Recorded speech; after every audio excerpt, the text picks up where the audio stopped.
Good morning. There we are. We are live on YouTube. What I like to see. Welcome everybody to the studio. It is week 3 of April, and we're going to talk about everything that is happening in these classes this week, and most importantly, what's happening at the end of the week. So let's dive right in so we don't get too wordy and too lengthy. Here we go. It is preschool classes, and it is the last week of preschool classes for everybody except for the Friday classes in Liberty, because they did not meet on that first week of April because of Good Friday and Easter weekend. They had that day off. So everybody, Monday, Tuesday, Thursday classes are going to wrap their month of April this week, and then you will have next week off. But my Friday classes, you still have this Friday and next Friday, okay? Because we got to get you the story of Ferdinand lesson in for my Liberty Friday people. But this week in the classes, it's week 3, and we are reading Chicka Chicka Boom Boom, which is a cute story about letters that climb up a tree. So we get to do a little bit of letter art. We get to do a little bit of nature art. We're going to make some like chalk paintings on tree branches and tree bark. We're going to do some letter stamps and some collage, also some directed drawing. And then all those nature inspired stations will still be up in the creative play stations to wrap up our month of April. Next up in our drawing classes, so we have our 3 different drawing classes, right? Remember, it's benchmarks month. They worked last week on fruit still lifes, and I brought some examples to show you. Hopefully my green screen doesn't mess this up too much, but they did an amazing job. Remember, these are working with our powers of observation. So we have to look at something in front of us and draw what we actually see. And it's super cute to sit in. I sit out usually in the lobby here at Liberty, so I get to hear what happens in the classes and hear the instructors talk. Okay, so back it up. Do you know what a still life is? It's when we put something on a table and it is to draw. So this week, it was a fruit still life. And so the fruit is out on the table when they walk into class. Now, keep in mind, this is April, so we are 7 months into classes. Everybody in class should know what a still life is. And so I'm sitting in the lobby on, must have been Monday night, because I think I subbed on Monday night. And I can hear Miss Grace. The kids walk in, and the first thing they notice is the food on the table, right? Like, woo, it must be eating, right? And she was like, this is a still life, people. What is the first rule of still life? Well, the first rule of still life is we don't touch the still life. That's the first rule of still life, is we don't touch the still life. The second rule of still life is that we draw what we see, not what we know is there. So our first rule of still life, don't touch the still life. Our second rule of still life, we draw what we see, not what we know is there, or what we think we know is there. So we have to actually look at what's in front of us more than we look at our paper, which is really tricky to do. So this was one of our artists. This is Drawing 101, which is pretty amazing. I did bring another example to show you. Got a lot of green in it, so hopefully this works. This is the benchmark lesson, meaning that anyone that's been with us since September has done this lesson twice, because it's kind of fun to see like what has changed in 6 months of art classes. So this is, I've got the 2 pages in the journal marked. So this was our still life. Obviously, I gave them a carrot. Hang on, let's do this. Stop share. I'm going to turn off this and get rid of my green screen. Oh, there it works. See? Because I didn't want you to not see that. And I'll turn it back. And then this is what we did just this week. I mean, that's a big difference.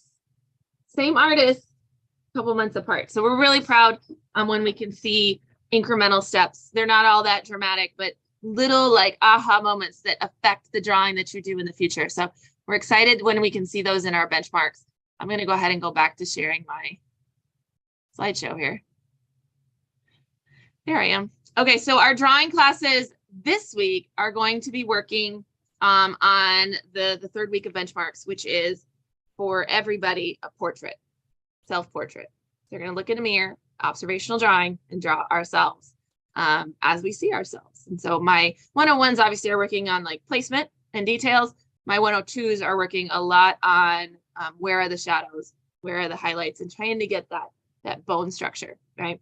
My anime, comic, drawing, manga, anime people, 102, they are going to be doing the same thing. They'll draw in portrait, but they have to stylize it to their comic and cartooning style. Still a self-portrait. Here we go, multimedia classes.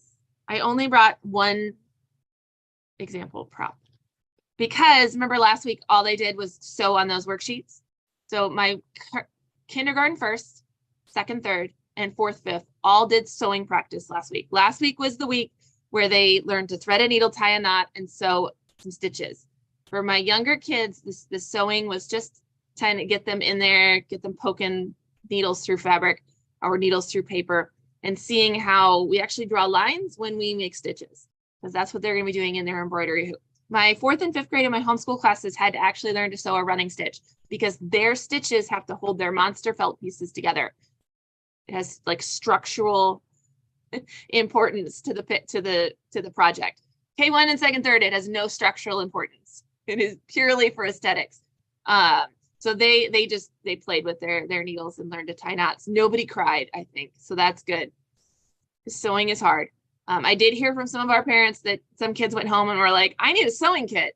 And we're really interested in it, which is super exciting to us to be able to introduce that medium to them and inspire them to continue to explore it. So this week they're going to do more of that, but this time instead of practicing it on paper, they're going to do it on their project. Okay. So second and thirds and K1s will get out the embroidery floss, needles, and start adding stitches to their embroidery hoops. My fourth and fifth and my homeschool will get out their monster pieces and begin sewing their monster pieces together. They will also work on adding their facial features and their details to their monster. And that'll take 2 weeks. So we'll start that this week, finish it next week. My middle schoolers and my high schoolers have been needle felting. So remember I showed you last week this like egg shape that was covered in fuzzy felt? Well, they have started to take shape into animals. They've started to get colored wool roving as a skin on top. We've started to add in, we can't see because the light blows it out. Started to add in some different structures. So like this is felted too. That is a ball of carded wool that has been matted with a felting needle and then attached to the styrofoam ball. She will add legs to it. I think her plan is wire for the legs, but you can see she felted kind of tail feathers here. I don't know if she plans on adding wings to him. So I'll set him off to the side. This was another one that I thought really showed a lot of structural details. I know they're not done yet. It's going to be a platypus. I do know that. So we've got a tail that has been felted. So we had to take that fuzzy cotton candy felt like wool and mat it into the shape that we want using the barbed needle. And then we've got the little beak. We've got some little wings that have been attached to it. Super cute. And you can see we've started on the color. But they had to build in the off-white wool first, and then the color gets carded on top. This is what it looks like before it has any structure. It's just like, seriously, it's like cotton candy. So the kids have been having fun with it. It's really it's a lot of stabbing with the barbed needle. It's so some people might find it relaxing. I find it soothing just because I like the texture. I like the way the wool feels. So, but we have some really fun animal sculptures happening in the closet. These are just 2 that I grabbed. So middle school, high school, they just have to keep going. That's all it is. Everybody's in different stages. Some people have like arms and legs that are done, but not attached. Some of them have attached and not covered with color. And some of them, are still missing limbs. So we've got to get all of that done. The goal this week is kind of like the benchmark, so we know they're on track. The goal this week is to have the structure built and have the covering started so that you've got the color started, but we're not still building appendages next week. If they don't get to that point by the end of class this week, then your instructor will probably look at your kiddo and say, so you might want to come in on a Wednesday because you're going to need more time. And as always, those Wednesday nights are available. Even if you didn't miss a class, if you just need more time, That's what that's for. So just make a reservation so we can have your project out and ready for you. If the Wednesdays don't work for you, especially in my older kids classes, talk to us, because sometimes we can just have you come in early for your class and sit. There's a class before yours. You can sit in the back and stab things with your barbed needle. It's fine. But we just gotta know. That's all. All right. So those are our multimedia classes. Let's talk housekeeping. You ready? Art show. So our deadline for RSVPing was last Thursday. And I mean, I didn't want to have that deadline, but I had to, because we're not having here at the studio. So I have to tell Chicken and Pickle how much food to make us. That's really all it comes down to, is how much food. And so I gave them the number, and then I've had probably a dozen emails over the weekend that said, oh my gosh, I didn't realize, or I forgot. And that's happens. I know there are things, and life is crazy, and you get a gazillion emails, and you have 12 kids that are all in different things. And I understand, I get it. Here's the thing, but I had to have a deadline. So can you still come? Yes. Just be aware that you were not in the food count. So not saying you can't eat, just be aware. Okay. There will also be, like, obviously it's a restaurant, so you can eat off our buffet. There's also a server, dedicated server, that, and the buffet is not meant to be dinner, you guys. It's meant to be like finger foods and snacks. So don't nobody think, even if you RSVP, nobody think you're coming for a full meal. Okay. It's not that kind of banquet.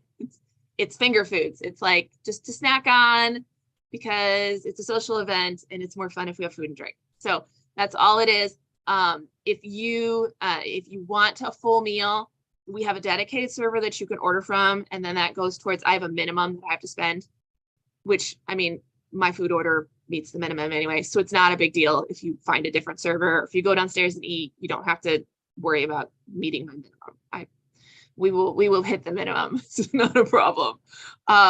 So anyways, but there's plenty of people that you can order food from. We are not covering alcoholic drinks. So my grown-ups out there, hopefully the weather is gorgeous. You want to order an IPA and hang out on the patio and look at kids' art. Like, I'm all for that. You'll just have to order that. That's all. Okay. So our art show submission deadline. So if you, not for attending, not for the food count, but the submission deadline is this Thursday. We can have that one a little later because we totally control that. So this Thursday, if you want to still put a piece in the show, you can bring it to either studio and we will take care of it. The team met on Sunday and we did a quick overview of everything that we have, and started putting things into groupings, started looking at everything. There's a couple that were missing pieces, and like papers that we have to get back from a couple of you. So we've already started the process, but Thursday is a hard deadline. So we're gonna need all the stuff by Thursday. Please don't message me on Saturday and be like, oh, I forgot, can I bring it up? Because the answer is gonna be no. We have, like, I mean, it is a ton of work to put this together. We can't do last minute things. So Thursday's the hard deadline. We're gonna be working on it Friday. We've got parties all day Saturday. We're gonna be working on it Saturday night, and I'm gonna be working on it all day Sunday. So there is no wiggle room there. End of the night on Thursday, like 9 p.m. at Liberty, when we lock the doors, I think Flatwoods is 8:30. When they lock the doors, like, that is the deadline. Okay. Friday morning is not an option. Cool. Everybody with me there? All right. Couple notes on the art show. I did have my contact there message and say, make sure if you're going to play pickleball that you're wearing closed-toed shoes. They're not going to let you play, supposedly, that's the rule. Okay, so sandals or barefoot, which you know is Miss Allison's favorite thing in the world, but I will be wearing sandals probably if the weather's nice, but I will bring a pair of tennis shoes so that I can change into them in case I need to play some pickleball. We have 3 courts reserved, which are, like, we're up on the rooftop, and then downstairs are the courts.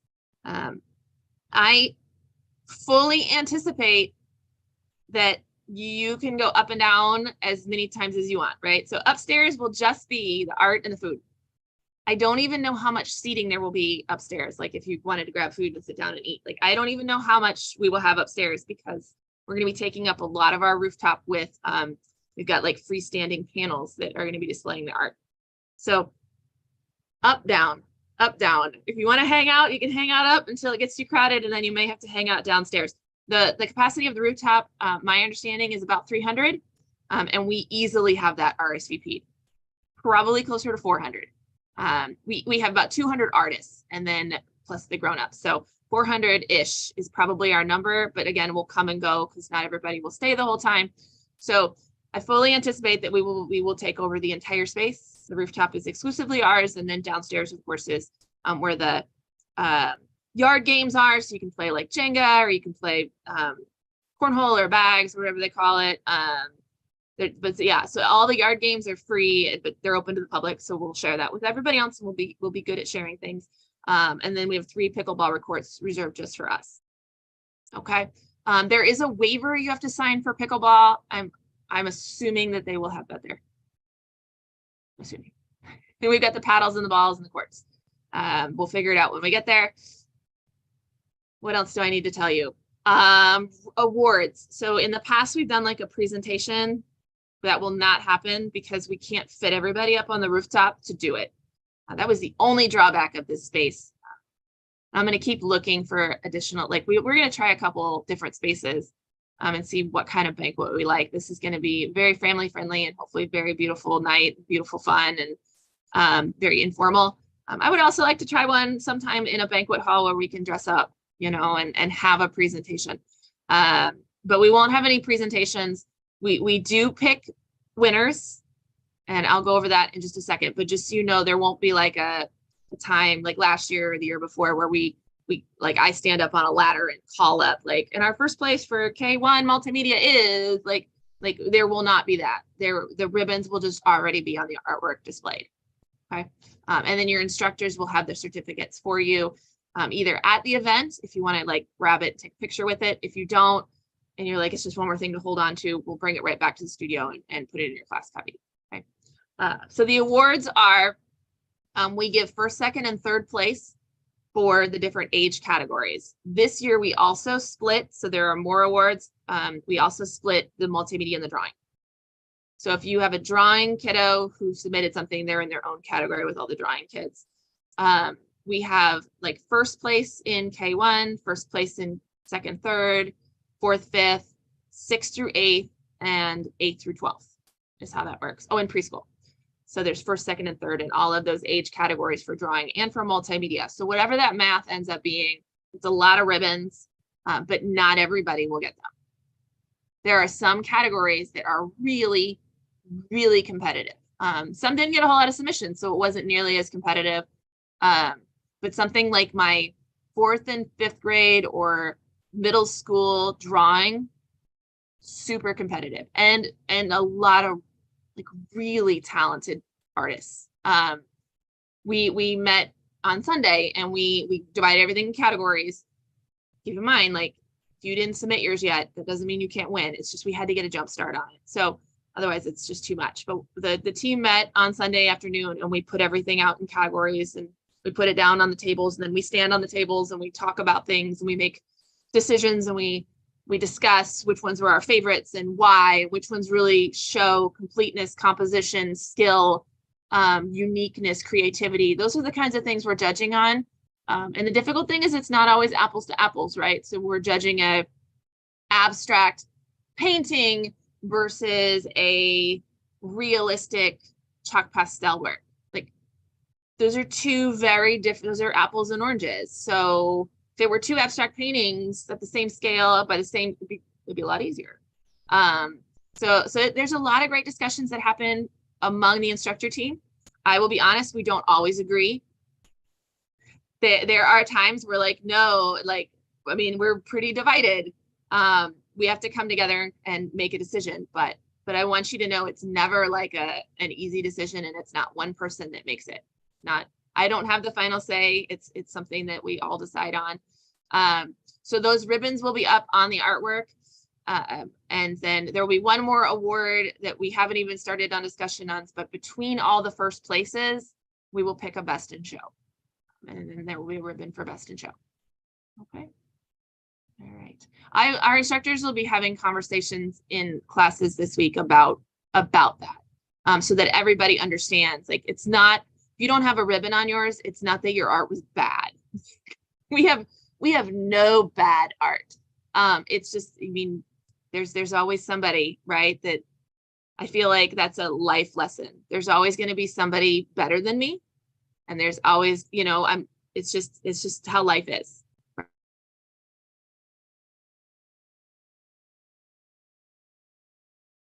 Right. Very subjective. Even with a team of 9 instructors judging, it's still very subjective.